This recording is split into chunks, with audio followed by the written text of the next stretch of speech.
उत्तर प्रदेश में दहशत फैलाने वाले अतीक अहमद को तो आप जानते ही होंगे। जी हां, वही अतीक अहमद जिसके गुनाहों की फहरिस्त पर अगर बात करें तो शायद कभी खत्म ही ना हो। आखिर उत्तर प्रदेश के इस माफिया से कोई कैसे नफरत ना करे? इसने गुनाहों में आखिर बख्शा ही क्या? आइए जानते हैं हम उत्तर प्रदेश में दहशत फैलाने वाले अतीक अहमद के दो ऐसे गुनाह को जिनकी कोई माफी नहीं।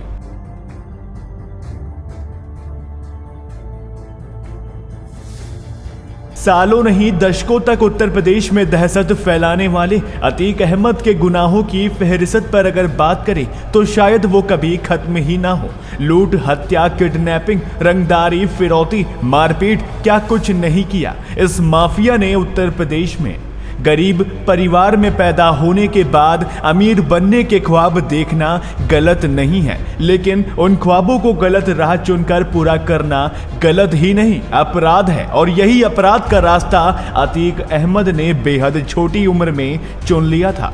खैर, क्राइम तो इतने हैं कि कई किताबें लिख दी जाएं, लेकिन आज हम आपको बता रहे हैं अतीक अहमद के वो दो गुनाह जिनकी वजह से शायद खुद अतीक भी कभी चैन की नींद ना सो पाया हो। ये गुनाह ऐसे हैं जिन्हें कोर्ट तो क्या, जनता भी कभी माफ नहीं कर सकती।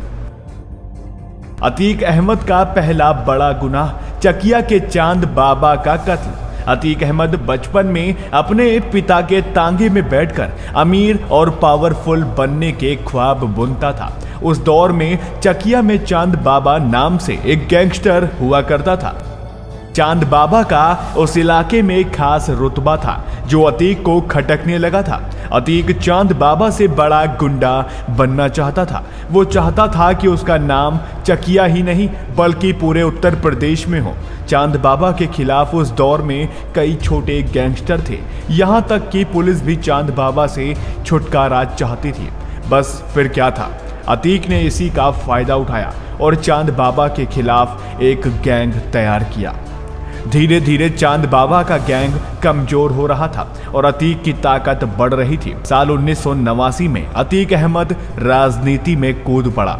इलाहाबाद पश्चिम की सीट से उसने चुनाव लड़ा और सामने थे चांद बाबा। पैसे और ताकत की बल पर यह चुनाव अतीक ने जीता। अतीक अहमद नेता बन चुका था, उसे जनता ने जीत दिलाई थी, उस पर भरोसा दिखाया था, लेकिन अतीक ने जनता के भरोसे को रौंद डाला।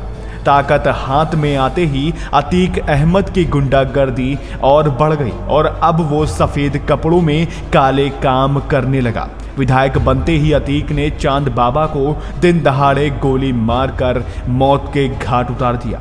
विधायक होते हुए भी उसने कत्ल कर डाला। ये उसका ऐसा गुनाह था जिसे जनता आज भी नहीं भूल पाई।